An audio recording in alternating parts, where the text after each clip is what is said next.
wala? Wala pong face-to-face, puro online po to. That's good, no? At least puro online today. Para hindi na kayo lalabas. Okay, no? So, this week is the board exam week for the practical exam. Hanggang 13 po yan. So, I do hope na makapasa sila, no? Yung mga takers natin na 170 graduates natin, no? Sana makapasa. The result, I think, will be released on October 17, no? Yun ang sabi ng PRC, tentative October 17. So, abangan natin yan. Sana makuha natin yung top notchers also. And October 6 to 12 is the National Myopia Consciousness Week. So, meron tayong create na Mayo Boy, no? Ang IPAO, IPAO, together with DOH and PRC is celebrating the October World Sight Day, coincide with National Myopia Consciousness Week. So may mascot na create ang tawag Mayo Boy, no. The purpose is to create awareness among school kids regarding the prevalence of myopia, na pataas na ng pataas, and what is myopia, no, and how to take care of their eyes. So yan yung project ng DOH, ng PRC and IPAO. So makikita nyo sa Facebook may mga post, no, or binabago nila yung profile pic nila, yung frame ng myopia ang nilalagay. So as student, I hope that you will help in the awareness, no, ng myopia or any error of refraction in your community, in your family, and also how to take care of their eyes, no, in your own little way. Hindi naman kailangan malaking malaki. You can start with your friends and your family about myopia, no, and bakit siya nagiging nagkakaroon ng side effect, no, or disadvantage, especially the high myopia, no. It can lead to ocular diseases. So dapat alagaan natin yung mga mata natin, no. So for Sports Vision, nag-stop tayo last meeting sa mga processing in sports, no?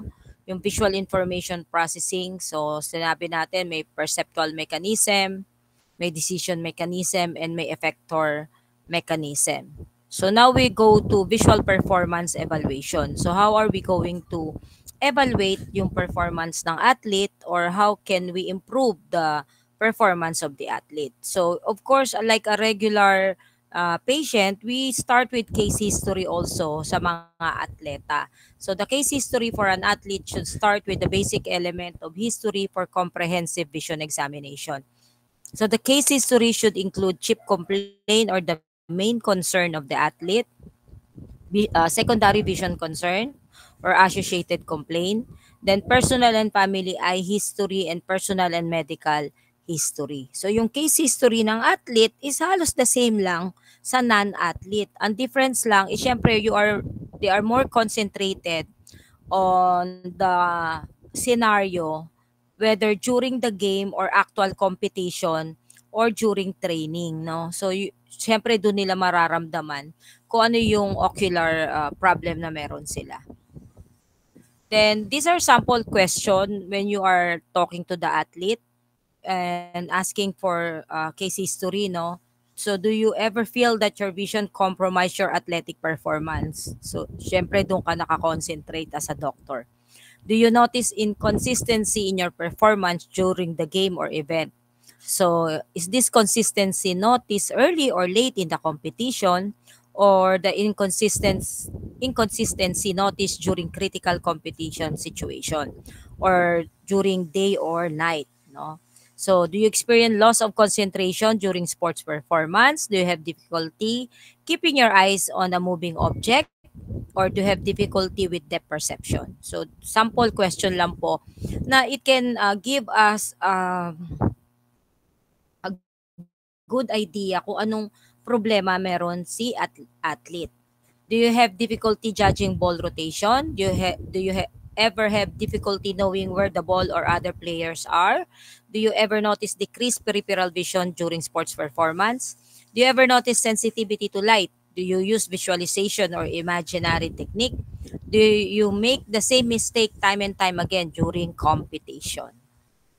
So, dun sa mga question na binigay, no, talagang nakakonsentrate dun sa performance ng athlete, no, yung ating case history or kung anong merong difficulty yung atleta, no, whether vision or any aspect. Kasi yung eye, hand, foot coordination, part din naman yan ng ano natin, no, role natin na ina-assess yung athlete. So the case history, this question naturally lead the clinician to follow up with sport-specific performance, details related to the expressed symptoms. So the ultimate goal of the patient history is to raise the index of suspicion for vision deficiencies that may interfere with peak performance. So an effective case history can help select appropriate visual performance assessment procedure for the sports vision evaluation and ensure that visual problems are not interfering with the maximal athletic performance. So yun ang ayaw natin, no? Na mahinder yung potential nila as an athlete because of poor vision or any problem, ocular health problem or visual problem na meron yung athlete.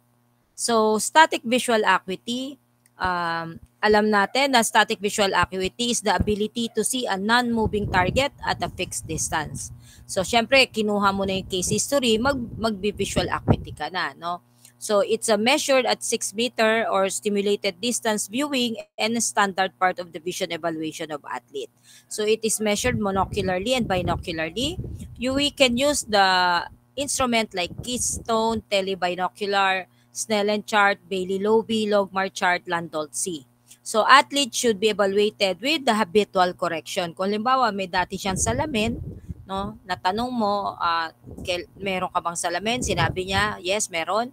So, next question is, kailan mo pinagawa yan? Saan mo pinagawa yan?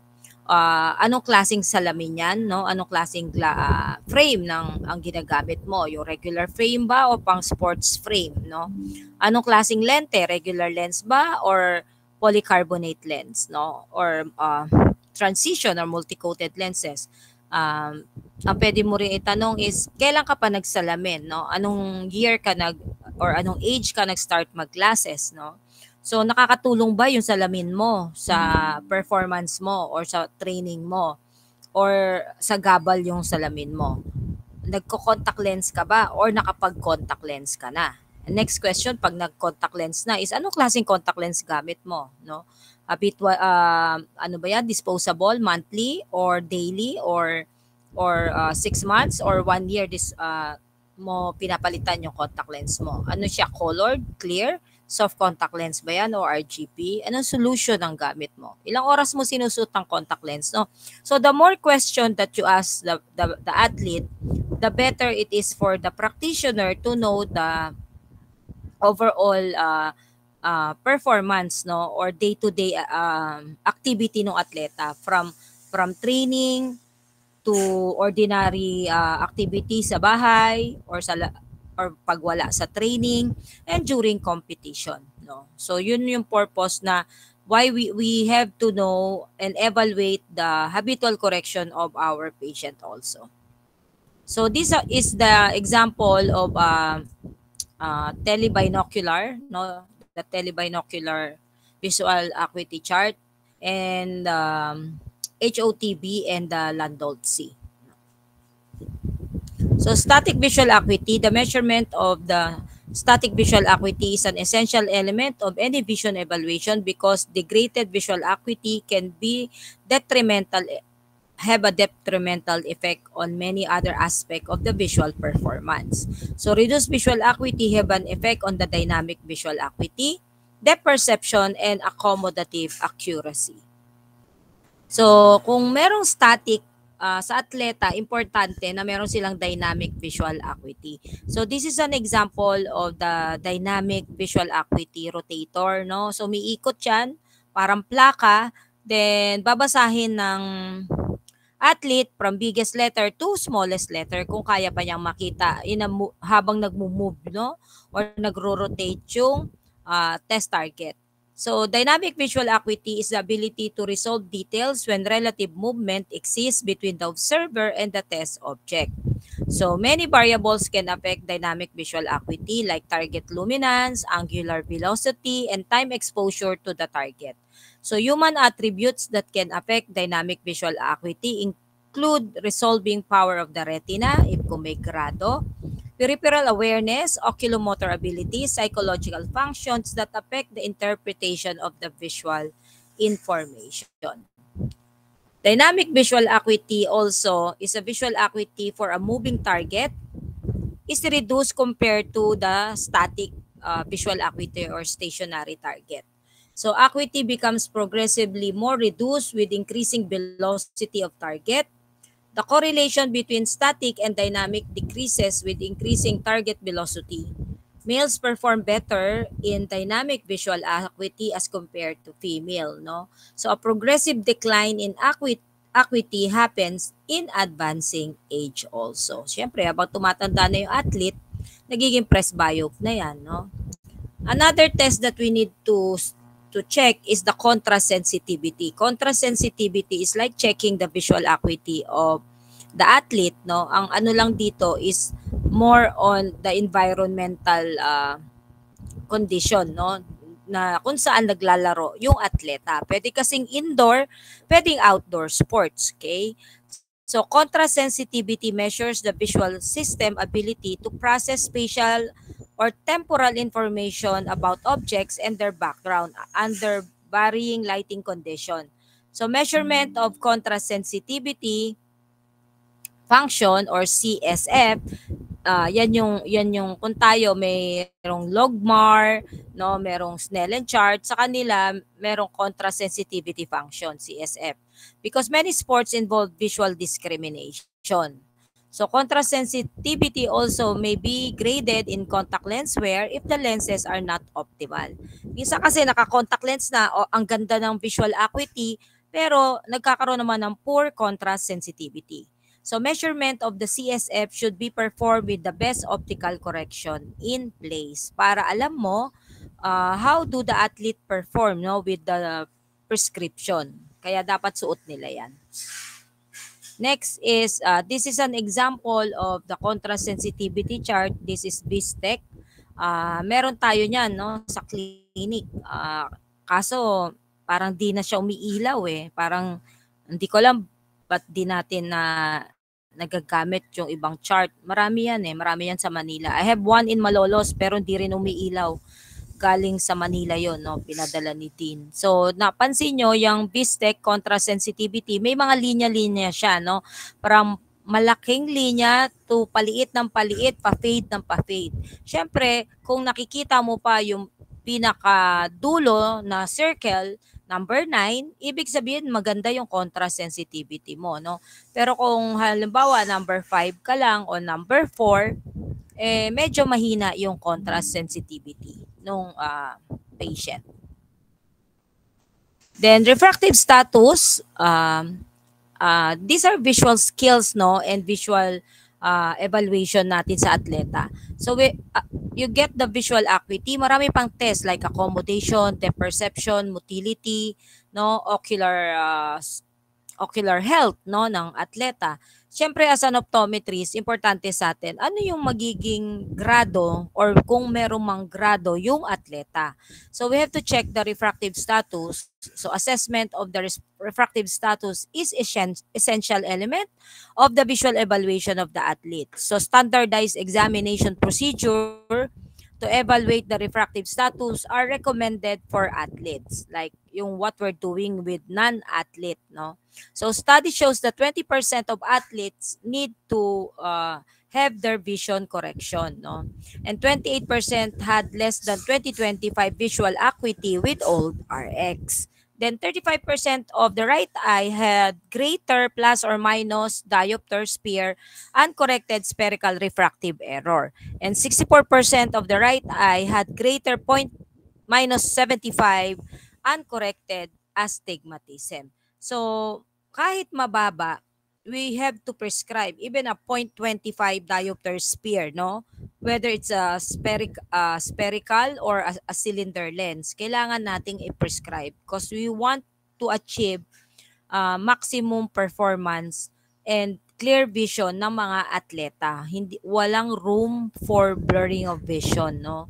Kasi kailangan nila yan na talaga malinaw in all distances, whether far, near or intermediate, mga athlete.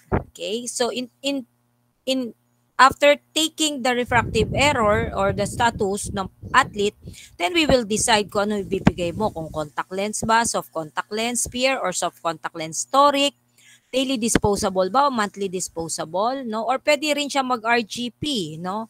Or pwede siya mag-Ortho-K. Kasi Ortho-K, suot yung contact lens sa pagtulog, then pagising sa umaga, malinaw, no? Hindi siya magsasalamin. So marami tayong pwedeng ibigay na management and treatment aside from sports goggles with prescription, no?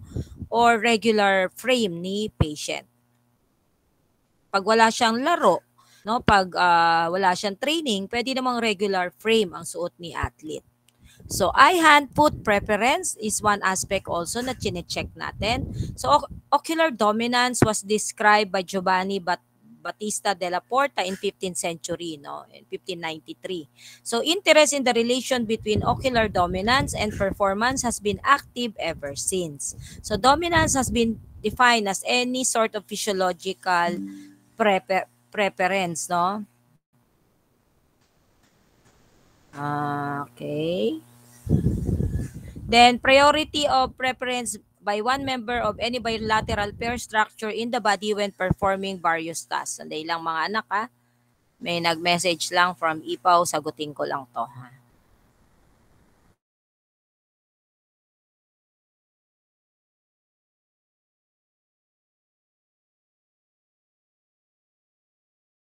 So, sana tayo. So, ocular dominance, alam natin kung ano ba, kung right dominant ka or left dominant.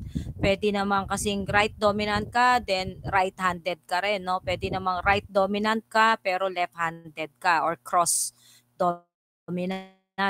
So, sa athlete, importante na malaman natin ano ba yung dominant eye niya and ano rin yung dominant na pang handwriting niya or pang ginagamit niya pag during competition, no, or during training. So kaya eye hand foot preference, no. So sa atleta,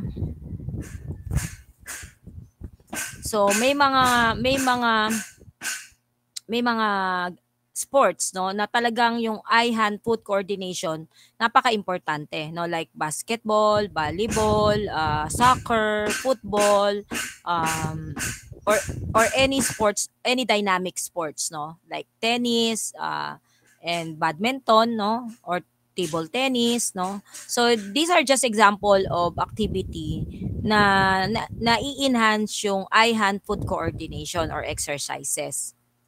So yung hand and eye coordination or eye and hand body foot coordination. So syempre the eyes is the important aspect kasi it will identify the details relevant to the task, no? Then once na yung image is pumasok na sa mata, up to the retina, to the visual pathway, and to the brain, then yung visual process nangyayari na, no? So processes what the eye see and send instruction to the body naman ang gagawin ni brain, no?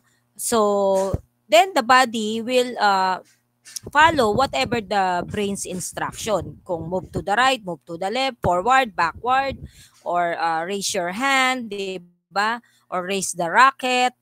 Si brain ang nagsasabi, no? So yung coordination na yon from the eye to the hand, to the foot, or to the body is very important, and yun nai-enhance din yon through training, no? Na nagiging mas kumbaga mas nagiging mas maganda yung performance ng atleta kasi nag-coordinate lahat, no, ng body functions niya. So eye hand foot preference, 33% of right hand dominant people are left eye dominant, no? So 50% of left hand dominant people are right eye dominant. So ang laki ng percentage for cross dominance, no? Pag cross dominance, syempre kailangan ma-identify 'yun at malaman ng atleta at ng coach, no, para alam kung paano lalong magiging maayos yung laro, no, ng atleta. So 20 to 40% are cross eye and hand dominant. So target shooting eye dominance is important. Ito yung sports, no, na-identify nila na talagang kailangan malaman mo kung ano yung dominant eye ng pasyente, no, sa target shooting yon. Kasi yung ipsilateral same side function is important dito sa sports na to. So dominance offer an advantage in target shooting. Kung right eye dominant ka, yun ang gagamitin mo pang target shooting. Kung left eye dominant ka, then yun ang gagamitin mo pang target shooting, no? So ganun siya ka-importante. Then ocular alignment in sports. So the precise alignment of the two eyes. So pag sinabing ocular alignment, tinetest natin through cover test, 'di ba? Kasi we want to know kung may phoria or tropia. Syempre, pag athlete ka, parang hirap naman na meron kang misalignment, no? May problema ka sa binocular vision mo or sa ocular alignment mo, no, or sa extraocular muscles. So the precise alignment of the two eyes triggered by retinal image disparity is responsible for providing a significant amount of information regarding object location. So importante kasi, no, yung fixation and object location. Nasaan yung bola? Nasaan yung kalaban, no, o yung opponent? So the amount of innervation exerted by each of the 6 extraocular muscle in each eye is to align on a target or object, provide some of the information necessary to judge the depth and logically a critical feature of sports performance when precise depth is necessary. So depth perception or stereopsis is very important. Extraocular muscle tonus changes produce altering the amount of heterophoria present that result in changes in perceived distance, no? So yung phoria can affect the distance of the target yon. How far is the target from the patient or athlete? So isophoric direction, yung perceived distance mo nag-i-increase, no? Pag exophoric shift ka naman, na-shorten yung perceived distance. So kapag ang atleta is merong high amount of exophoria, no? Then yung distansya nung opponent or nung bola or yung target and na-shorten as compared to a patient na wala siyang exophoria. Pag isophoria naman ganun, no, lumalayo naman, no, nag-i-increase naman yung perceived distance. Akala mo malayo pa, yung pala malapit na. So yun yung nangyayari sa isophoric. So cover test is being done, no, to assess the ocular alignment. Also, you can do Maddox, rock string, or von Graf technique or photometry like BT38, 13A, and 13B, no, to assess the lateral phoria of the patient, no, yung kanyang EXO and EXO. Alam naman natin that the patient should be 0.5 EXO at far and the normal EXO at near is 4 to 6, no, exophoria at near. So beyond that, that's a condition already or a red flag na hindi pwede, no, may magkakaroon ng problema yung atleta. Then hindi rin siya pwede maging isophoria, no, walang iso at far. And the normal iso at near is nasa 1 to 2 isophoria lang, okay? So measurement of fixation disparity has been suggested to be more rewarding in sports that require precise spatial localization because it assesses without dissociation and can evaluate the accuracy and stability of the eye alignment. So there are different ways to measure your lateral phoria. Ang alam natin is the visual test 3A, 13A, and 13B, the photometry test. Pero meron din namang ways like the Maddox or the pre-space test, no, like the Howell test target, the Torrington method, the Prentice rule method, no? Maraming ways to measure the lateral foria. Isa dyan yung fixation disparity test, no? So this is an example of fixation disparity slide or test target na ginagamit ng American Optical, no? So bihira lang to dito sa atin sa Pilipinas. Karamihan to nasa eye centers na meron silang ganito, no? Another is the Malay fixation disparity. So in the UK, sa London, the Malay unit is typically used to measure fixation disparity at far and near. So the distance Malay unit use red monocular strip and a central fixation lock, no, yung OXO na target, but does not have a peripheral fusion lock. The near Malay unit uses green monocular strip as green is usually more sharply focused at near due to slight lag of accommodation. So a central fixation lock and surrounding paragraph of print providing a peripheral fusion lock. So the near Malay also contains paragraph or text of various sizes, no, N5 or N10, J3 or J4, J8, J9, no, kakatumbas niyan. A retractable ruler near ducrum and targets that allow investigation of stereopsis and suppression also. So this is an example of fixation disparity target. So makikita nyo, OXO, pag nakakita kayo ng ganyan sa board exam, fixation disparity test yan. So yung red line, no, yung vertical line na red, dapat sa gitna. Pag sa gitna, orthophoria yan, no, walang problema. Pag na-displays like on B, C, and D, no, na-displays yung red sa taas at sa baba, napunta to the right or napunta to the left, it will tell us kung esophoria or exophoria si patient.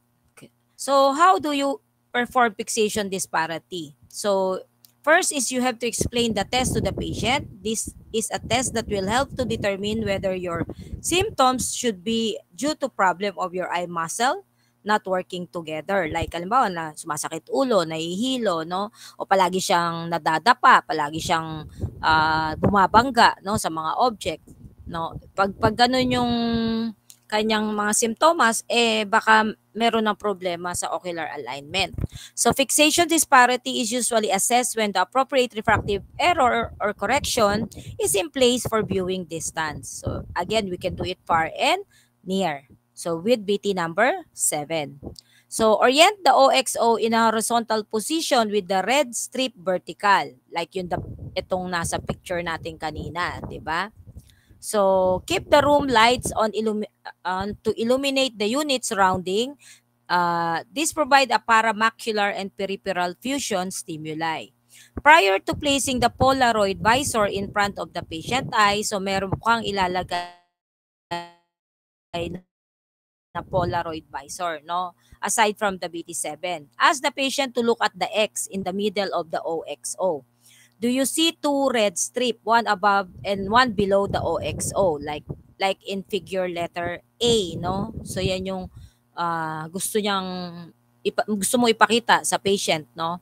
So one above and one below the OXO. Are the two strip exactly in line with each other and in line with the middle of the X?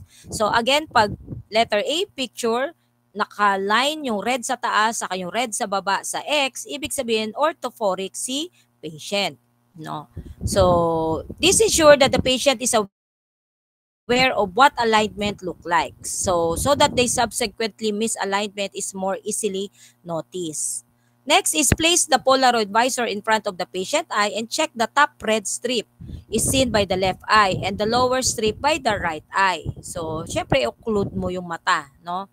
Ask the patient, can you still see the two red strip? If only one strip is seen, show the patient the two individual strip by covering each eye in turn. If only one strip is still seen, there is deep central suppression and no further measurement is possible. So, most patients, however, should see both strips without difficulty. So, if both the strips are seen, several results could be reported. Like, if the lower red strip is to the left of the X and the upper strip is to the right, no? An exo-fixation disparity is present, no? In both eyes. So, pag ganito daw, no, yung lower red strip sa right eye is to the left of the X, and the upper strip of the left eye is to the right of the X. Exo daw po yun. So, asan siya dito? Ito siya, no? Letter B, no? Letter B. Kasi ang sabi niya is, if the lower red strip is to the left of the X, no? And the upper strip, left eye, is to the right, lower left. Yung nasa right eye, yung lower red strip na is to the left of the X, to the left of the X. Nasaan siya dito? Ito yon, letter B nga, no? So, yan siya, exo, pag ganyan. Yung letter B, pag ganyan nakikita niya. Nasusundan po ba, mga anak? Nasusundan po yung fixation disparity test? Any question? Uy, section C. Nasusundan ba yung fixation disparity? Okay? Sige, thumbs up lang ha. So, yun yon, letter B yon, yung sinasabi dito, no? Then, if the lower strip, right eye, remains below the X, but the upper strip, left eye, moves to the right, an exo-fixation disparity is present in the left eye only. When the disparity is unilateral, it's usually the non-dominant eye that demonstrate the deviation. Unilateral fixation disparity is most common in vertical imbalance, where horizontal fixation disparities are usually bilateral. So if an isofixation disparity is present, the lower strip right eye will be on the right of the upper strip left eye, no? So pag iso naman daw, yung lower strip right eye will be on the right, no, of the upper strip left eye. Saan siya dito? The lower strip right eye will be on the right. So, ito siya, letter D. No? Itong letter D, yan. ISO siya. Yung letter B, EXO. No? Yung letter D is ISO. Ganyan na itsura. Okay? So, fixation disparity should be neutralized using the lowest prism power. So, pwede nating ipantay yung red sa taas saka yung red sa baba using a prism, no? So, that eliminates the fixation disparity. With the unilateral fixation disparity, it is suggested that prism should be added to the eye demonstrating the slip. However, that in case of bilateral slip, it's not necessary to introduce prism before each eye when neutralizing the disparity. Between changes of prism, instruct the patient to read Snellen letters from a distance. Remember that the Malay unit is designed to allow you to determine minimum power of prism necessarily to eliminate fixation disparity. So fixation disparity, rotate the OXO through 90 degrees. The OXO letter now appear in a vertical line with the red strip horizontal. Repeat the assessment. So ito naman, pag gagawin mo na to, you want to know kung may hyperphoria or hypophoria yung atleta, no? Binaliktad mo yung OXO no? So vertical fixation disparity exists together with horizontal fixation disparity should be corrected before vertical is measured. So this link is about fixation disparity link, no? Share ko na lang sa Canvas. So another na mini-measure natin is saccades and pursuit. So ang ginagamit is the King-Davick test, no? So yung King-Davick test na yan, ganyan yung nasa loob. So paano mo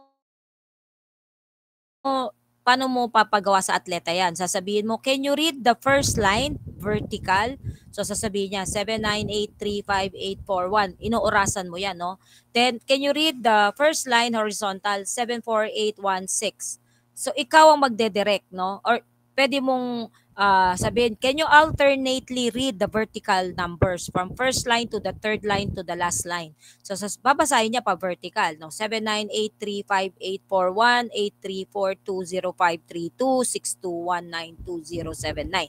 So, gumagalaw yung mata niya from the left to the right, no? Kaya sa CADES test si King David test, no? And naka-oras ka dyan, no? O orasan mo siya. Another way to measure the saccades, mas ano daw to, accurate, si DEM, no? Si DEM.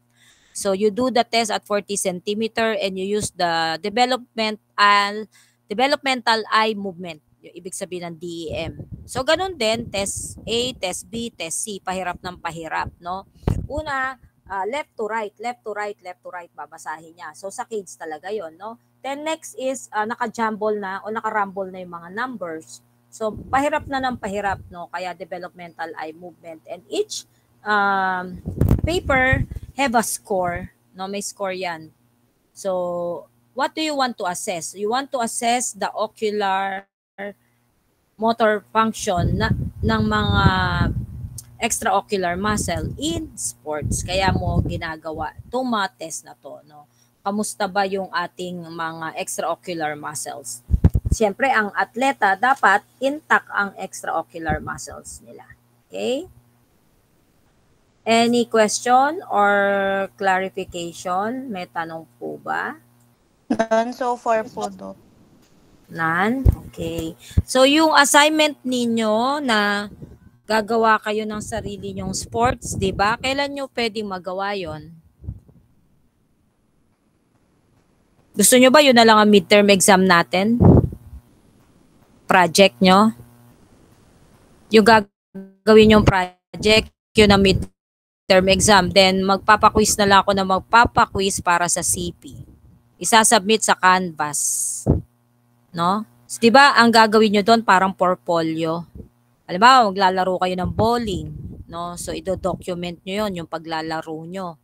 Tapos, i-identify ninyo anong visual skills ang kailangan ng atleta sa pagbo-bowling. Ano yung mga magiging hindrance, no, sa performance ng athlete. Yung kumbaga, i-analyze nyo yung game. Tsaka yung ngayon, yung inaaral natin, yung mga dynamic, static, yung mga visual skills na kailangan, no? Yun ang mga i-identify nyo. Ano, yun na lang exam natin? Sige po, Doc. Mga Hindi anak. po kami tatanggi. Hindi kayo tatanggi. Yun na yun. I-upload lang natin yun sa Canvas, no? Exam is October 18 to 22. Na-move po. No, na-move po ang exam. Dapat 15 to 18 eh. Naging 18 to 22. So, pwede bang masubmit yan by October 20 para ma-check ko ng 22? Kasi 22 is Wednesday. So, ako nung mga sinubmit ninyo sa Canvas.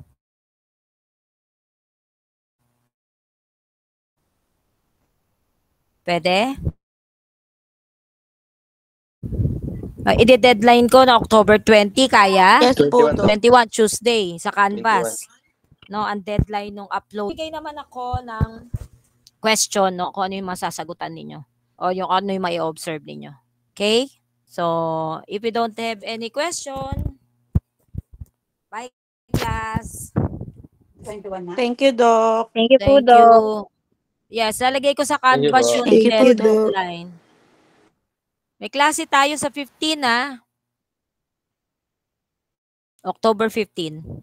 Bye, class. Thank you po, Doc.